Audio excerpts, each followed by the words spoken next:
What's poppin', man? It's your boy Husky Hefe here again. Yeah, I'm here again. What we talking about today? Chapter 7, that's right. Chapter 7, Lesson 7 of Robert Kiyosaki's Rich Dad, Poor Dad. And this one, this is a good chapter right here. It's called Overcoming Obstacles. We just gonna dive right into it. I read the chapter, I hope you read the chapter. But all those notes and stuff, it's pretty self-explanatory. So I went through, highlighted a couple things, couple key points. That's how I'm gonna tackle this one. So, in this chapter, he kind of breaks it down into 1, 2, 3, 4, 5. 5 main things, obstacles that we as humans endure. Number 1, fear. Number 2, cynicism. Number 3, laziness. Number 4, bad habits. And number 5, arrogance. Now, don't that sound true? I think a lot of people don't, me included. Fear is a beast. So, one highlight. The fear of losing money is real. Not having fear, but it's not having fear that is the problem. It's how you handle fear. It's how you handle losing. You have to know how to manage your fear. In this little section about overcoming fear, he gives us a story of his rich dad always told him about the Texans or the Alamo. And I don't know if a lot of people know about the story of the Alamo, but it was sort of like this battle that these Texans had, and they knew they was gonna lose, but they weren't afraid, and they know how to lose big because they still hold their chest out because they remember the Battle of the Alamo. And Rich Dad had this thing to where he was about to come on a big deal, he'll get nervous, but he always talk himself up to remember the Alamo, because the Alamo, they knew, it's around San Antonio, Texas area, but they knew that, hey, win, lose, or draw, we're going to do it with our chest held high, our pride to the sky. We ain't going to falter. It is what it is.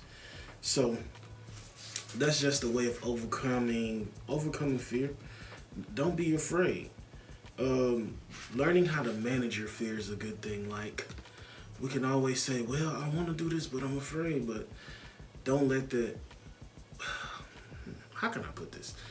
In today's times, when you think of everything is so Christian, but they say you need faith of a mustard seed, and you can make it. But we let fear of a mustard seed stop us from doing great things. If you hate risk and worry, start early.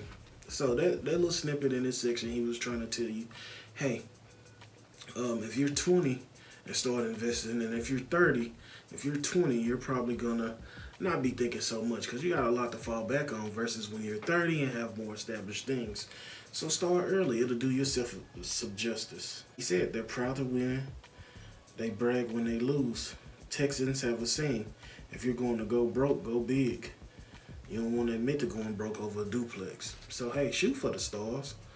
I always say, I was asked one time, hey, how about you set your goal for this? And the bar was low, but I was like, nah, for me and my team, I'm going to set the bar up here. And he was like, well, you got to have something that's obtainable. No, I believe in shooting big. That way, and if I fall big, I'll probably fall down here instead of falling down here. So that's my mindset, and I really like that. Most people play it too safe. That's why a lot of people aren't like great investments or don't have big investments or such or that thing. We play it safe. Just put your money in the bank, guys. Just save it for a rainy day. It's gonna rain regardless. It's gonna be more than one rainy day, so you better have a lot of money. Fear. Remember the Alamo whenever you get fearful. Overcoming cynicism. The sky is falling, the sky is falling. So this section, cynicism, is basically like anything goes wrong with the world or in the media, and you're just so afraid. Well, you know, the grape juice stock just dropped, so all grape juice may be, and it's like you have those people that are, it's noise. It's just outside noise of, well, this could go wrong. The market ain't good, but so I have this highlighted. Noise is either created inside our heads or comes from outside often from friends, family, coworkers, and the media. Um, and he gave a great example of he was investing in the market, and I think in Arizona, and he had this guy ready to buy something, and he was like, "Yo, just buy it." And he's an investor, but the friend that he had didn't listen to him. The friend backed out of the deal. Now the friend backed out of the deal. Why?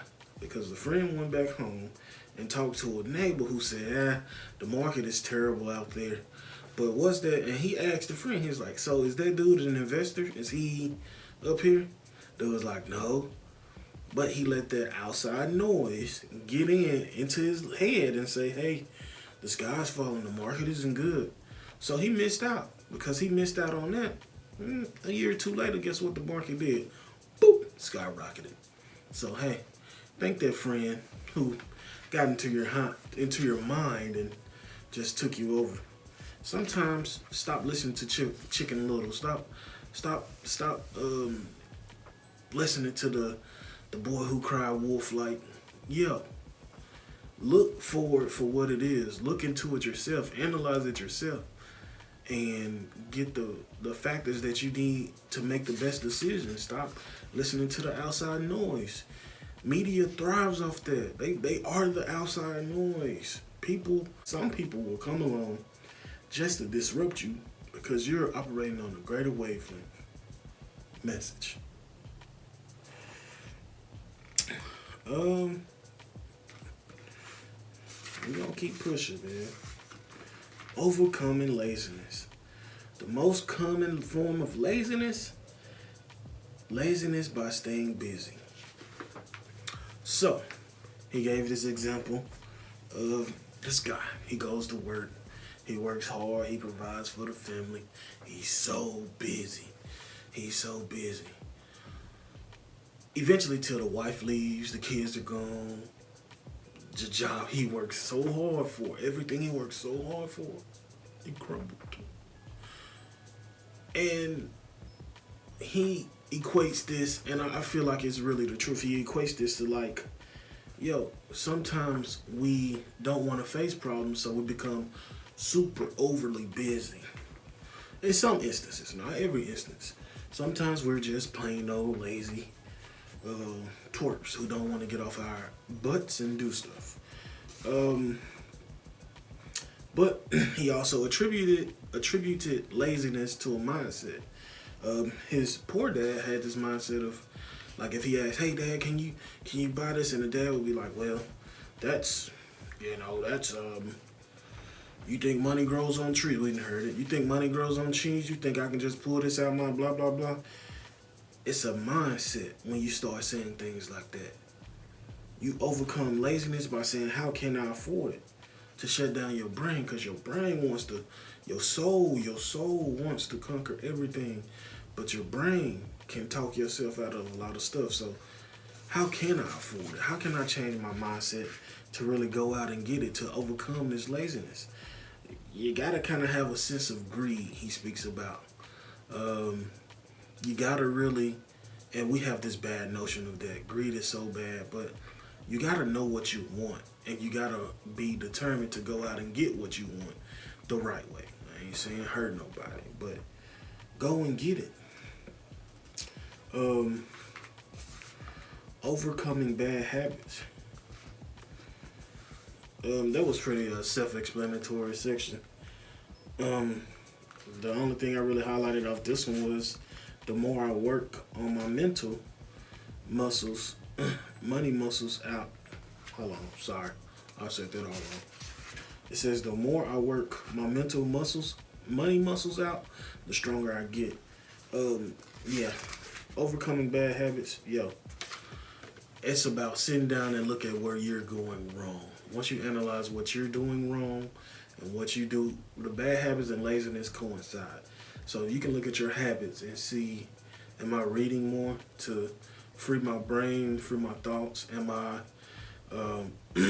working out to kind of like stimulate my insides and also my brain? It's like overcome those bad habits because bad habits essentially lead to a lot of negativity. Laziness, it leads to that laziness if you ask me. Bad habits do. Do it right, do it light, do it wrong, do it long. Some of my coaches used to say so. Think about that. And overcoming arrogance. Many people use arrogance to try to hide their own ignorance.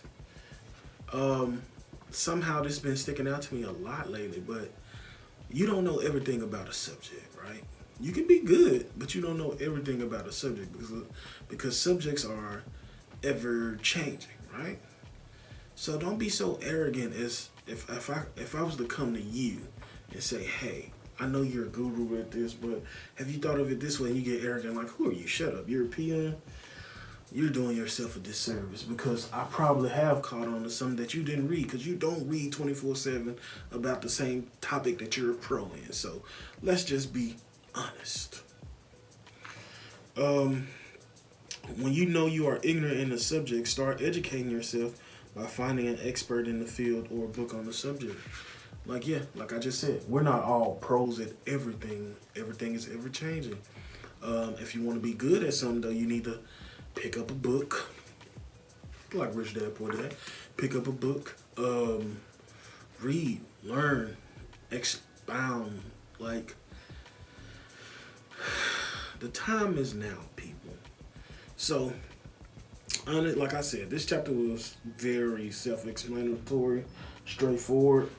If you can manage to overcome those 5 things, which were fear, cynicism, I hope I'm saying that word right, laziness, bad habits, and arrogance, if you can do that, the sky's the limit. Actually, the sky's not the limit. I hate that saying. But yeah, it's time to overcome some obstacles because that's the only thing holding us back. And this is coming full circle. And I like that it was chapter 7 because it's telling you, hey, now you've read all this information. It's only just a little bit more that's holding you back. So if you can think and get those out the way, you'll be great. So that's chapter 7 summary. I only think what we got 2 more chapters and we're done. 6, 8, 9, yeah, chapter 8 and 9, and then we're done. And we got a final thoughts study session, but I might not do that session because I just wanted to tackle the book. But we're gonna keep going. If I read and you read and we read, then we can make the world a better place. On that note, boom, catch you for chapter 8 summary soon. I holla.